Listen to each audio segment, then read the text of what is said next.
ओम शांति। प्यारे भाइयों बहनों, प्यारे अव्यक्त बाप दादा के महावाक्य। रिवाइज डेट है 19/7/1971। मुरली का हेडिंग है सिंपल बनो सैंपल बनो। आज यह जो संगठन हुआ है इसको कौन सा संगठन कहेंगे? इस संगठन का नाम कर्म के प्रमाण कौन सा कहेंगे? कर्तव्य के आधार पर नाम बताओ। तो हर एक ने नाम बताया। जो सभी नाम ले बोले वह प्रैक्टिकल में अपना कर्तव्य समझकर बोलो। प्रैक्टिकल में चल रहे हैं तो फिर क्या हो गए? सबूत सपूत और सबूत मूर्त।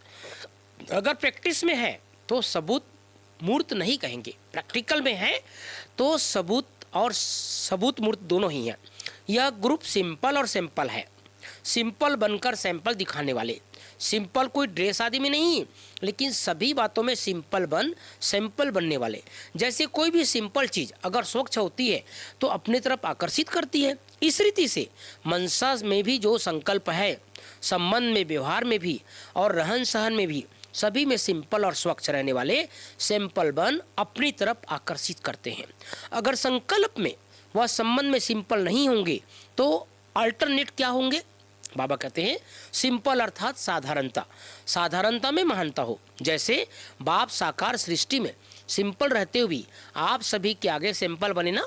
अति साधारणता ही अति महानता को प्रसिद्ध करती है। तो साधारणता अर्थात सिंपल नहीं तो प्रॉब्लम बन जाते हैं। संकल्पों के भी प्रॉब्लम में रहते हैं। रहन सहन भी सिंपल ना होने कारण औरों के लिए व अपने लिए कोई न कोई प्रॉब्लम बन जाते हैं। तो प्रॉब्लम बनना है व सिंपल बनना है। प्रॉब्लम वाले सिंपल नहीं बन सकते। तो मनसा में भी सिंपल हो। अगर कोई मनसा में भी उलझन है अर्थात प्रॉब्लम है तो उसको सिंपल कहेंगे क्या? जैसे देखो, गांधी को सिंपल कहते थे। प्यारे बाबा गांधी जी को याद कर रहे हैं, लेकिन सिंपल बन करके, एक सैंपल बन करके तो दिखाया ना। उसकी सिंपल एक्टिविटी महानता की निशानी थी। सबको मालूम है ना, गांधी जी जो है पूरा जैसे संकल्प किया कि अब मैं धोती, आधा धोती में ही पहन करके रहूँगा, ऊपर कपड़ा ही नहीं पहनते थे। कितना सिंपल, फिर भी लोगों को आकर्षित करते थे। सिंपल बन करके, एक सैंपल बन करके दिखाया ना। उनकी सिंपल एक्टिविटी ही महानता की निशानी थी। वह हो गए हद का एक्ट। लेकिन यहाँ है बेहद के बाप के बच्चे बन बेहद की एक्ट करना। तुम तो विश्व के निमित्त हो ना। बाबा कहते हैं तुम तो विश्व के निमित्त होना। जैसे विश्व बेहद का है, बाप बेहद का है, तो बच्चे बन बेहद के एक्ट करना। तुम तो विश्व के निमित्त हो। बाबा कहते हैं वह एक्ट ही अपनी तरफ अट्रैक्ट करता है। तो आकर्षण मूर्त बनने के लिए क्या करना पड़े? सिंपल बनना पड़े। यहाँ दैवी संबंध में भी अगर कोई सिंपल नहीं बनता है, प्रॉब्लम बन जाता है, तो रिजल्ट क्या होती है? स्नेह और सहयोग से वंचित रह जाते हैं। जो साधारण सिंपल होते हैं उसके तरफ न चाहते भी सभी को स्नेह और सहयोग देने की शुभभावना होगी। तो सर्व स्नेही वह सर्व के सहयोग प्राप्त करने के लिए, वह सर्व के सहयोगी बनने के लिए सिंपल बनना बहुत आवश्यक है। कोई प्रॉब्लम तो नहीं है, वह स्वयं प्रॉब्लम बने हुए तो नहीं हो। चाहे लौकिक परिवार में व व्यवहार में, चाहे दैवी परिवार में, कभी भी अपने में प्रॉब्लम न इमर्ज करो, ना कोई के लिए प्रॉब्लम बनाओ। अगर प्रॉब्लम बनते हो तो सेवा लेने वाले बन जाते हो। आप हो ईश्वरीय सेवाधारी। तो सेवाधारी अर्थात सेवा करने वाले, न कि सेवा लेने वाले। अगर सेवा लेने वाले हो तो आप हो ईश्वरीय सेवाधारी। बाबा कहते हैं अगर सेवा लेने वाले बनते हो तो नाम प्रमाण कर्तव्य नहीं हुआ। खुदाई खिदमतगार सेवा लेता नहीं है, देता है, क्योंकि दाता के बच्चे हैं ना। जैसे आप कुछ लेते हैं क्या? वह तो दाता है। अगर प्रॉब्लम बनने के कारण, बाबा कहते हैं अगर प्रॉब्लम बनने के कारण सेवा लेते हो तो दाता के बच्चे ठहरे। कोई भी प्रकार का अगर एक्स्ट्रा सेवा लेते हो तो यह कभी भी नशा नहीं रहेगा। हम दाता व वरदाता के बच्चे हैं। तो यह प्रवृत्ति वाला ग्रुप है ना। बाबा के सामने प्रवृत्ति वाला अर्थात अधर कुमार, अधर कुमारी बैठे हैं। निवृत्ति वाले हैं, न कि निवृत्ति वाले हैं। लौकिक प्रवृत्ति तो समाप्त हुई ना। लौकिक प्रवृत्ति को भी ईश्वरीय प्रवृत्ति में परिवर्तन किया है। जब तक परिवर्तन नहीं किया तब तक अलौकिक स्थिति में एक रस नहीं रह सकते।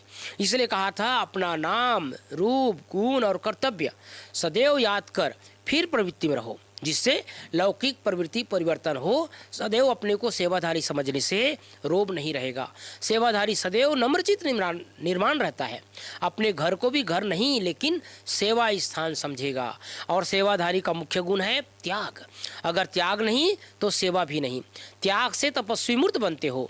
सेवाधारी का कर्तव्य है सदैव सेवा में रहना, चाहे मनसा सेवा में रहे, चाहे वाचा सेवा में रहे, चाहे कर्मणा सेवा में रहे। लेकिन सेवाधारी अर्थात निरंतर सेवा में तत्पर रहने वाले, वह कभी भी सेवा को अपने से अलग नहीं समझेंगे, निरंतर सेवा का ही ध्यान रखेगा।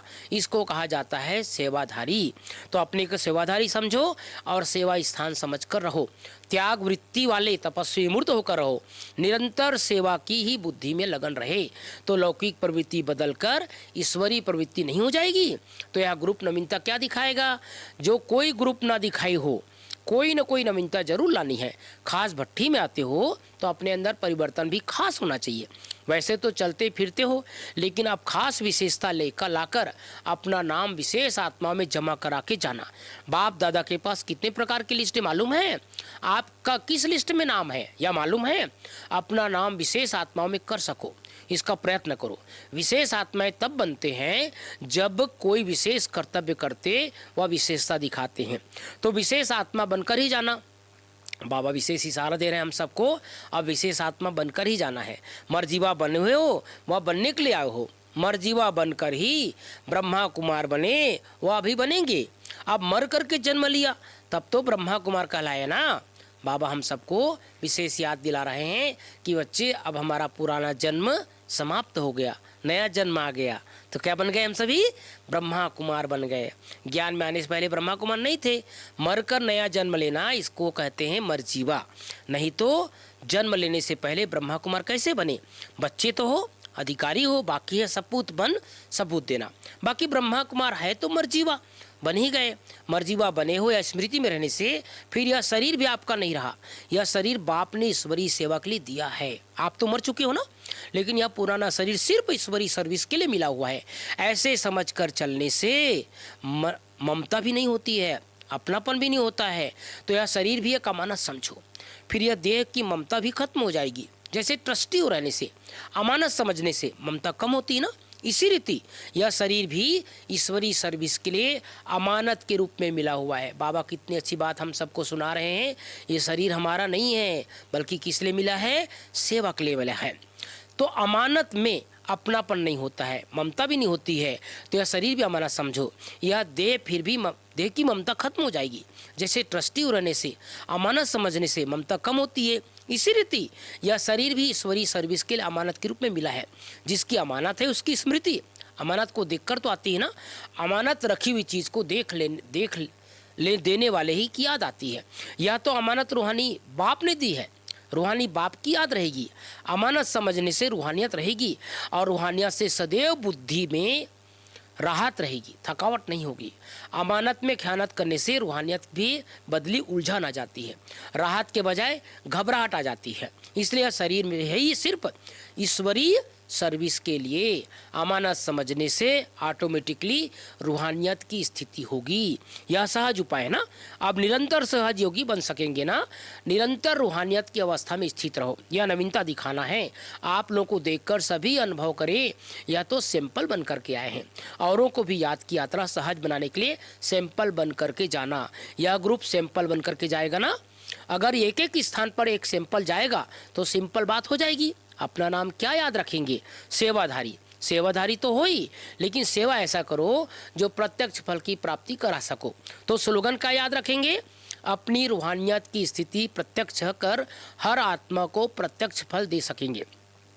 अगर रूहानियत की स्थिति को प्रत्यक्ष करो, समझा स्लोगन? अच्छा, अपने ऊपर छाप कौन सी लगाई? सेवाधारी समझाना। मनसा में भी सेवा। यह ग्रुप मुख्य त्याग क्या करेगा? जिस त्याग से तपस्वी बन सको। आपकी प्रैक्टिकल दिनचर्या में बहुत करके विघ्न रूप क्या होता है?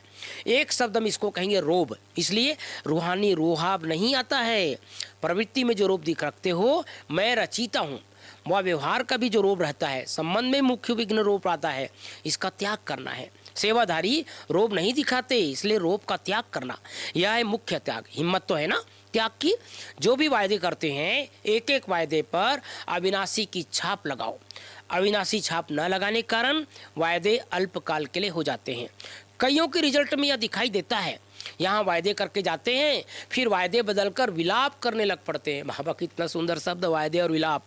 क्या करे, क्या हो गया, अब मदद दो, चाहते तो नहीं हैं लेकिन कारण यह बन गया। योगी के बदले वियोगी हो, विलाप करते हैं। तो अब निरंतर योगी बनना, विलाप वाले योगी नहीं बनना। यह ग्रुप यही प्रैक्टिकल करके दिखाओ, जो कहा वही करेंगे, चाहे कितनी भी बातें सहन करनी पड़े, लेकिन सामना करके दिखाएंगे, विजयी बनकर के दिखाएंगे। एक दो के मददगार शुभचिंतक बनते रहेंगे तो सहयोगी बन क्या नहीं कर सकते हैं। जब वह एक दो के सहयोगी बन घेराव डाल सकते हैं तो क्या आप माया को घेराव नहीं डाल सकते? पांडव सेना घेराव नहीं डाल सकती? एक दो के शुभचिंतक सहयोगी बनते रहें तो माया की भी हिम्मत नहीं जो आपके घेराव के अंदर आ सके। यह है सहयोग की शक्ति, यह है संगठन, है संगठन की शक्ति, यह संगठन के सहयोग की शक्ति का प्रत्यक्ष रूप दिखाना। अच्छा, ओम शांति, ओम शांति।